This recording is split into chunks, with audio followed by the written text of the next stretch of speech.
जय श्री महाकाल आप सबको। आज यह वीडियो अगर पूरा आप लोगों ने देख लिया और इसे पूरा आप लोग जरूर देखिएगा और फिर अपनी राय दीजिएगा इस पे।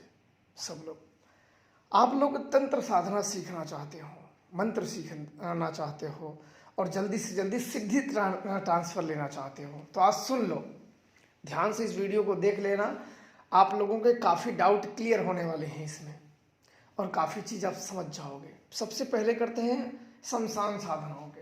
आपने लोगों को देखा होगा, चाहे वीडियो में देखा होगा या सामने से देखा होगा या अन्य तरीके से देखा होगा, लोग जाते हैं शमशान में, कुछ इधर उधर की क्रिया, दो चार फोटो खींच के वीडियो बना के दे देते हैं कि हमने ये किया वो किया। पर मित्रों, ऐसे साधनाएं नहीं की जाती हैं, ये साधना का विषय नहीं है।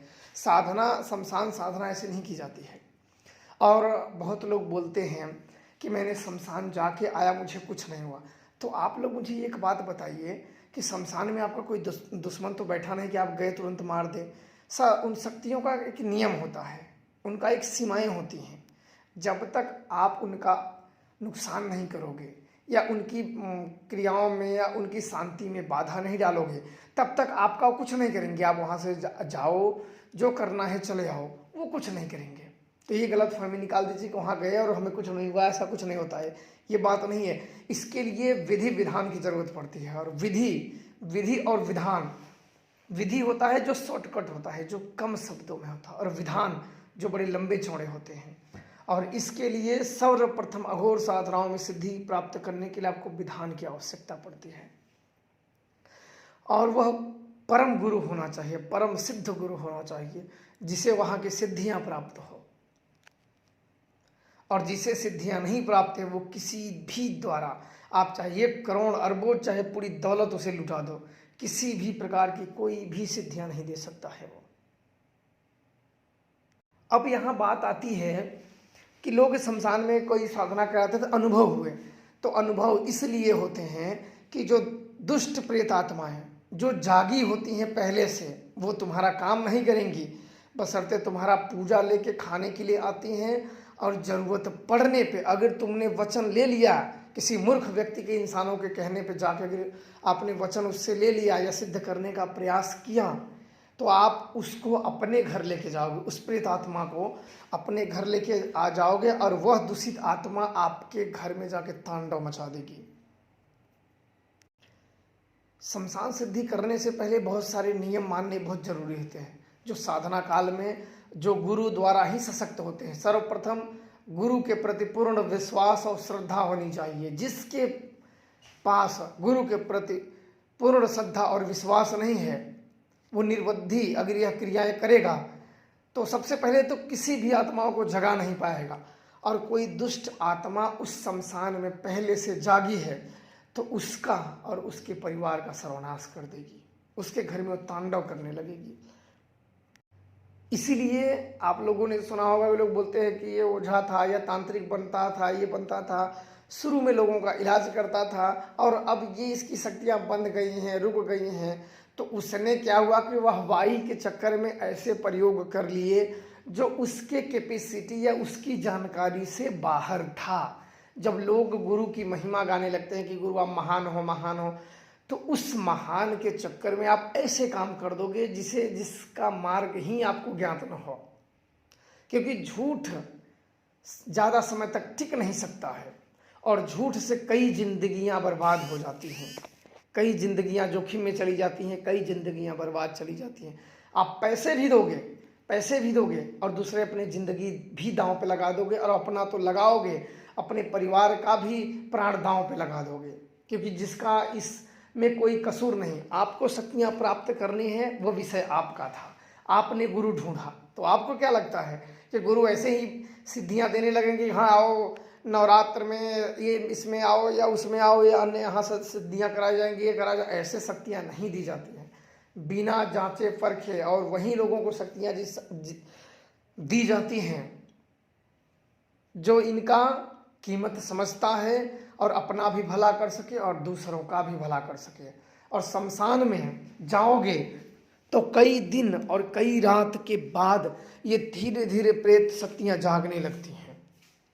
सबसे पहले आपको शमशान जगाना होता है। और शमशान जगाने के मंत्र और विधान दोनों अलग होते हैं और गुरु के मार्गदर्शन में ही जगाए जाते हैं। अगर शमशान ना जागा हो, ये मंत्र और विधान दोनों ही गुप्त होते हैं। अघोरियों के ये इतने गुप्त होते हैं कि कुछ विशेष शिष्य को ही वो विधान ज्ञात होता है, अन्यथा ये समाज से कटे होते हैं।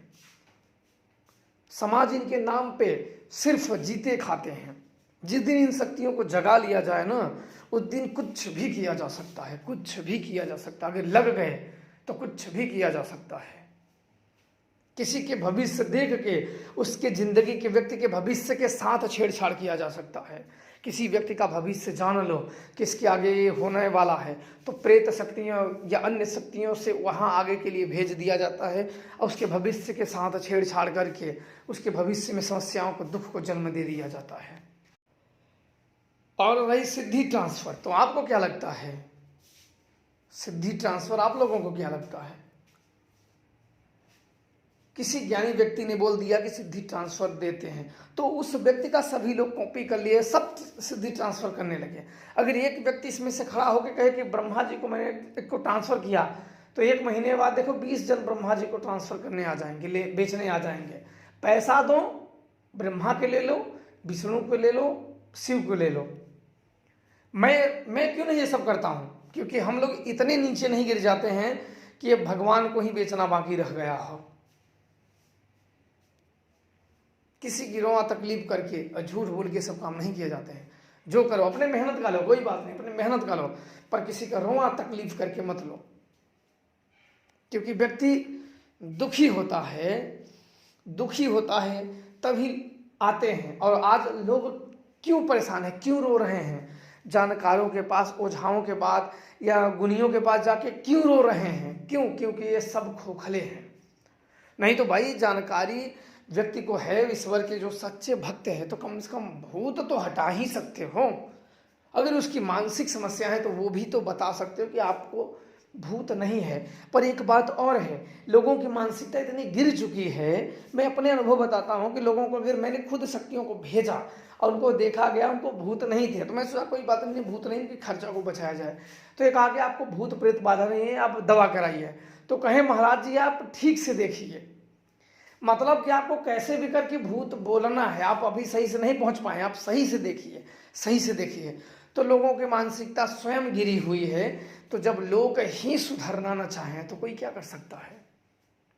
जब कोई जीव ही सुधरना ना चाहे तो कोई इसमें कुछ भी नहीं कर सकता है। तब इसके बाद लोग ज़्यादातर कहते हैं कि भाई आपके ऊपर तांत्रिक क्रियाएं हो गई हैं। पर मैं आप लोगों को बता दूंगा, घोर क्रियाएं, शमशानी क्रियाएं ऐसी होती हैं कि एक चुड़ैल और महाप्रेत की अगर प्रत्यक्ष सिद्धि हो ना, वो भी शमशान की शक्तियों का नाम नहीं ले सकता है। अगर उसने नाम ले लिया तो वो कैद हो जाएगा, इतना ध्यान रखना। और ये बताता फिर कौन है? सवाल ये पैदा होता है कि जब बड़ी शक्तियां ना होने के बाद भी अगर ये बता देगी आपके पास शमशानी क्रिया हुई है, तो फिर बताता कौन है? ये बताता वो आदमी खुद है, अपने से नहीं। आप लोग सोचिए, मेरे पास भी आते हैं, पूछते हैं, मैंने बहुत जगह गया, जितने लोगों के पास जाओ उतनी रकम की बातें। शक्तियाँ एक ही होती हैं ना, क्रियाएं एक ही होती हैं ना, कि इंसान क्रियाओं का बोझ लिए घूमता है। 17 जन 17 प्रकार के क्यों? क्योंकि लोगों ने, जो जानकार हैं, जो जानते हैं, वो तंत्र मंत्र के बारे में बताते हैं, मंत्र के बारे में बताते हैं, साधनाओं के बारे में बताते हैं। पर उन्हीं लोगों का सुन के फिर ये लोग बताते हैं।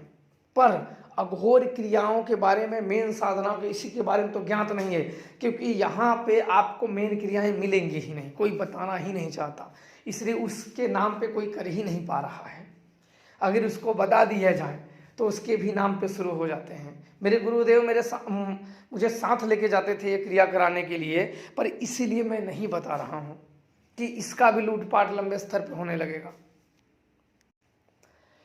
और सिद्धि ट्रांसफर होती तो जो आप सब पैसे लेके दूसरों के पास सिद्धि ट्रांसफर के लिए दौड़ रहे हो, तो जो सिद्धि ट्रांसफर बेच रहा है उसने पैसे से खरीदा था।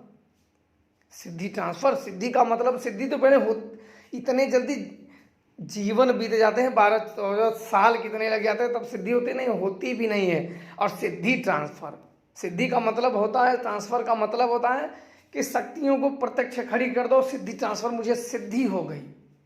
और क्या कर रहे हो? प्रत्यक्ष कर लेते हो सिद्धियों को और शक्तियों को कि सिद्धि ट्रांसफर बेचना शुरू कर दिए हो। तो इन सब अफवाहों के बारे में बचिए। लोगों को कोई कुछ नहीं मिल रहा है तो क्या करें, यही सब कोई सिद्धि ब्रह्मा विष्णु महादेव सभी को भी बेचना शुरू कर देंगे। अभी तो शुरुआत है, कोई जिन्न बेच रहा है, कोई परी बेच रहा है, कोई अप्सरा बेच रहा है, कोई क्या बेच रहा है, कोई क्या बेच रहा है। अभी कोई लंबे स्तर का नहीं निकला है। अगर लंबे स्तर का जिस दिन कोई व्यक्ति निकल जाएगा ब्रह्मा विष्णु को ट्रांसफर करने के लिए, वो भी ट्रांसफर करने लगे। इसीलिए हम लोगों को लोग बुरा मानते हैं कि हम सब जैसे हिंदू हैं तो हम लोग अपने बीकने में लगे हैं, बेचने में लगे हैं, बेचने में लगे हैं। तो लोग सुनेंगे तो क्या कहेंगे, लो भाई अब भगवान को भी ये लोग बेचने लगे हैं। पुजारी लोग इन्हीं लोगों पे श्रद्धा और विश्वास टिकी होती है ना। और ये लोग कर क्या कर रहे हैं, पर ये लोग पुजारी नहीं हैं, ये उनके नाम पे ही जीवन यापन करने का तरीका है। कम से कम इतना ही करो कि अपने देवी देवताओं के नाम मत बोलो, करो, पर इतना करो कि लोगों का भला करो, उन्हें साधना कराओ, मेहनत कराओ। जो व्यक्ति मेहनत से करना चाहे वो कर सकता है, और जो व्यक्ति कुटिल रहेगा वो भटकता रहेगा। कुटिल लोगों को कभी भी सिद्धियां और शक्तियां नहीं प्राप्त होती हैं। वो अपना जीवन कई संकटों से गुजर के अपने मृत्यु को प्राप्त होते हैं। उनका जीवन सदैव संकट में रहता है। कुटिल व्यक्तियों का जरूरत से ज्यादा चतुराई ही व्यक्तियों को मारती है।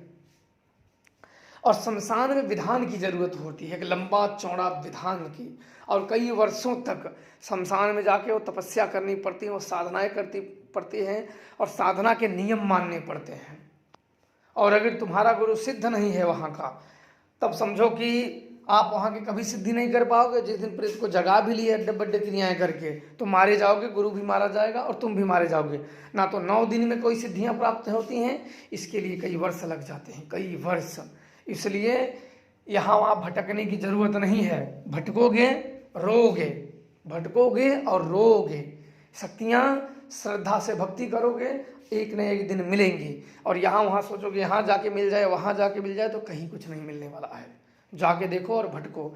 ऐसा होता ना तो सभी के पास शक्तियाँ होती, भूत तो अपनी जान बचाए भागते, पर क्यों ऐसा नहीं है। इसीलिए बुद्धि और विवेक को जगाओगे तो आगे बढ़ पाओगे, और बुद्धि और विवेक को नहीं जगाओगे तो मारे जाओगे। बाकी आप लोगों की जैसी इच्छा। खुश रहो, प्रसन्न रहो। जय श्री महाकाल।